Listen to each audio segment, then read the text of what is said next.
Hello ವೀಕ್ಷಕರೇ, ನಾನು ನಿಮ್ಮ ಶೋಭಾ ಮಾತಾಡ್ತಿರೋದು. ನಾವಿವತ್ತು ಎಸ್ಸೆ ಹೆಂಗೆ ಬರೆಯೋದು ಅನ್ನೋದನ್ನು ನೋಡ್ಕೊಂಡು ಬರೋಣ. ಅದಕ್ಕೆ ಮುಂಚೆ ನಿಮ್ಮ ವರ್ಗದ ಶಿಕ್ಷಕರಾಗಲಿ ಅಥವಾ ಆಂಗ್ಲ ಮಾಧ್ಯಮ ಶಿಕ್ಷಕರಾಗಲಿ ಅಥವಾ ಸೋಷಿಯಲ್ ಸೈನ್ಸ್ ಶಿಕ್ಷಕರಾಗಲಿ ಅಥವಾ ಹಿಂದಿ ಶಿಕ್ಷಕರಾಗಲಿ ಕನ್ನಡ ಶಿಕ್ಷಕರಾಗಲಿ ನಿಮಗೆ ಒಂದು ಎಸ್ಸೆ ಬರೀಲಿಕ್ಕೆ ಕೊಡ್ತಾರೆ. ಈ ಎಸ್ಸೆ ಬರೆಯೋದಕ್ಕಿಂತಲೂ ಮುಂಚೆ ಏನು ಮಾಡಬೇಕು ಅಂದರೆ ನಮಗೆ ಪೇಪರ್ ಜ್ಞಾನ ಇರಬೇಕು. ಪೇಪರ್ ಜ್ಞಾನ ಅಂತಂದರೆ ನ್ಯೂಸ್ ಪೇಪರ್ ರೀಡಿಂಗ್ ಜ್ಞಾನ ಇರಬೇಕು. ಪ್ರಪಂಚದಲ್ಲಿ ಏನು ನಡೀತಾ ಇದೆ ಅದ್ರ ಬಗ್ಗೆ ನಾಲೆಜ್ ಇರಬೇಕು. ಜೊತೆಗೆ ಬುಕ್ ನಾಲೆಜ್ನೂ ಕೂಡ ಇರಬೇಕು. ಈ ಮಾಧ್ಯಮಗಳ ಮೂಲಕನೂ ಕೂಡ ನಾಲೆಜ್ಗಳು ಅವಶ್ಯಕವಾಗಿರ್ತವೆ. ಹಾಗಾದರೆ ಬರೆಯೋದು ಹೇಗೆ ಅಂತ ಅನ್ನೋದನ್ನು ನಾವು ನೋಡ್ಕೊಂಡು ಬನ್ನಿ. Today I am going to start essay writing tips in Kannada. So first one, here the most importantly how to write essay. It is called ಪ್ರಬಂಧ. ಪ್ರಬಂಧ ಹೆಂಗೆ ಬರಿಬೇಕು ನಾವು? ಪೀಠಿಗೆಗೆ 10 ಮಾರ್ಕ್ಸ್ ಇರ್ತಿದೆ, ಹೌದಾ? ನಂತರ ನಾವು ಹೇಳಬೇಕಾಯ್ತು ಅಂತಂದರೆ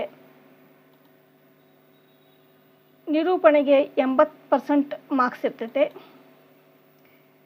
ದೆನ್ ಉಪಸಂಹಾರಕ್ಕೆ 10% ಮಾರ್ಕ್ಸ್ ಇರ್ತೈತೆ.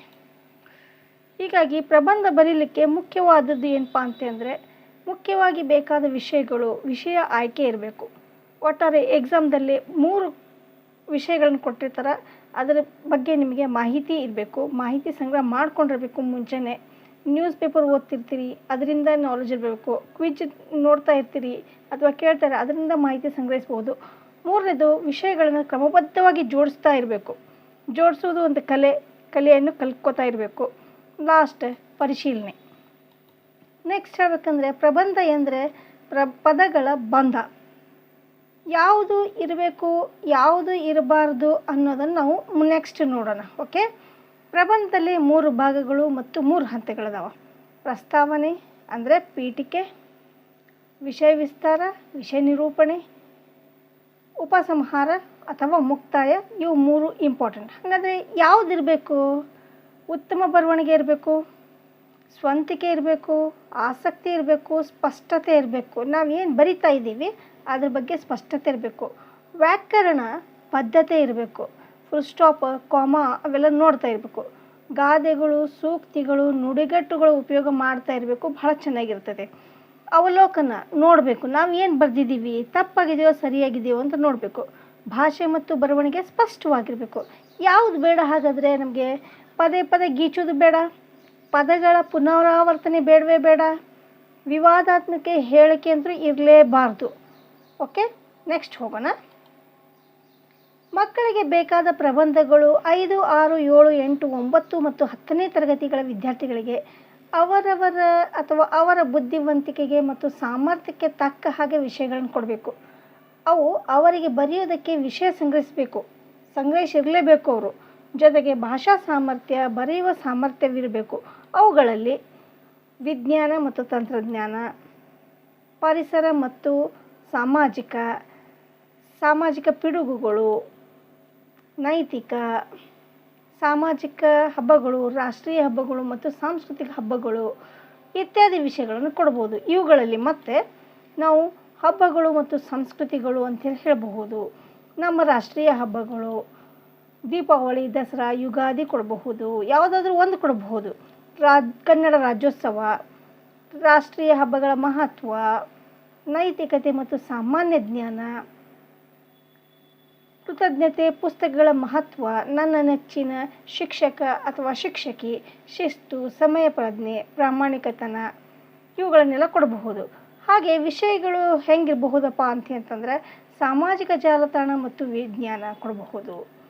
2ನೇದು ಅದರಲ್ಲಿನೇ ಸಾಮಾಜಿಕ ಜಾಲತಾಣ ಮತ್ತು ವಿಜ್ಞಾನ ವಿಸ್ಮಯ ಕೊಡಬಹುದು.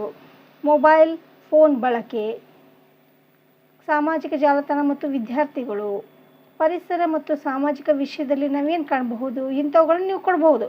ಪರಿಸರ ಮಾಲಿನ್ಯ, ಬಾಲ ಕಾರ್ಮಿಕರ ಪದ್ಧತಿ, ಸ್ವಚ್ಛ ಭಾರತ ಅಭಿಯಾನ, ಸಾಮಾಜಿಕ ಪಿಡುಗುಗಳು, ಜಾಗತಿಕ ತಾಪಮಾನ, ಮರಗಳ ಮಹತ್ವ. ಪ್ರಬಂಧದಲ್ಲಿ 3 ಹಂತಗಳು: ಪ್ರಸ್ತಾವನೆ, ಪೀಠಿಕೆ, ವಿಷಯ ವಿಸ್ತಾರ, ವಿಷಯ ನಿರೂಪಣೆ. ಉಪಸಂಹಾರ, ಮುಕ್ತಾಯ. ಹಾಗಾದರೆ ಪೀಠಿಕೆ ಅಂದರೆ ಇದು ಮೊದಲನೇ ಹಂತ. ಸಂಕ್ಷಿಪ್ತವಾಗಿರಬೇಕು, ಆರಂಭ ಆಕರ್ಷಣವಾಗಿರಬೇಕು ಮತ್ತು ಪರಿಣಾಮಕಾರಿಯಾಗಿರಬೇಕು. ಇದರಲ್ಲಿ ಗುರಿ ಮತ್ತು ವಿಷಯ ಸ್ಪಷ್ಟವಾಗಿರಬೇಕು. ಆರಂಭ ಹೇಗಿರಬೇಕಂದ್ರೆ ಆಸಕ್ತಿ ಮೂಡಿಸುವಂತಿರಬೇಕು. ಜೊಕ್ಕದಾಗಿ ಚಿಕ್ಕದಾಗಿ ವಾಕ್ಯಗಳನ್ನು ಸ್ಪಷ್ಟಪಡಿಸಬೇಕು ಹೊರತು ನೋಡಿದೆಯೋ ಬೇಡಪ್ಪ ಏನು ಬರೆದಿದ್ದ ನಡಿ ಅಂತ ಇರಬಾರ್ದು. ಕರೆಕ್ಟಾಗಿ ಬರಿತಾ ಇರಬೇಕು. ಓಕೆ, ನೆಕ್ಸ್ಟ್ ವಿಷಯ ವಿಸ್ತಾರ. ಪ್ರಬಂಧದ ಶರೀರ ಎಂದು ಇದಕ್ಕೆ ಕರೀತಾರೆ. ವಿಷಯ ವಿಸ್ತಾರಕ್ಕೆ ಇದು ಪ್ರಬಂಧದ ಮುಖ್ಯ ಭಾಗವಾಗಿದೆ. ವಿಷಯವನ್ನು ಖಚಿತವಾಗಿ ನಿಶ್ಚಯವಾಗಿ ಬರೆದಿರಬೇಕು ಮತ್ತು ವಿಮರ್ಶಾತ್ಮಕವಾಗಿರಬೇಕು. ಉದಾಹರಣೆಗಳು, ನುಡಿಗಳು, ಸಂಬಂಧಿಸಿದ ಅಂಶ, ಪ್ರತಿಯೊಂದು ಅಕ್ಷರ ಮತ್ತು ವಾಕ್ಯಗಳ ನಡುವೆ ಪರಸ್ಪರ ಸಂಬಂಧವಿರಬೇಕು. ಅಂಕಗಳ ಸಲುವಾಗಿ ವಿಷಯ ಹಿಗ್ಗಿಸಿ ಬರಿಬಾರ್ದು. ಚಿಕ್ಕದಾಗೂ ಚೊಕ್ಕದವಾಗೆ ಪ್ರಬಂಧವಿರಬೇಕು.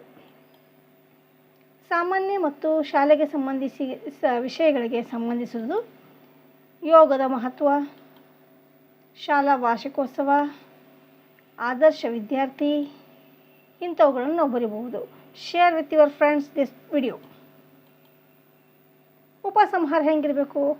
ಮುಕ್ತಾಯದ ಭಾಗ. ಇಲ್ಲಿ ಇರುವ ಸಮಸ್ಯೆಗಳಿಗೆ ಸೂಕ್ತ ಪರಿಹಾರ ಮಾರ್ಗಗಳು, ಸಲಹೆ, ತಜ್ಞರ ತೀರ್ಮಾನ ಮತ್ತು ಅಭಿಪ್ರಾಯಗಳನ್ನು ನೀಡೋದ್ರಿಂದ ಪ್ರಬಂಧವು ಗಟ್ಟಿಯಾಗಿರ್ತವೆ. ಹೌದಾ?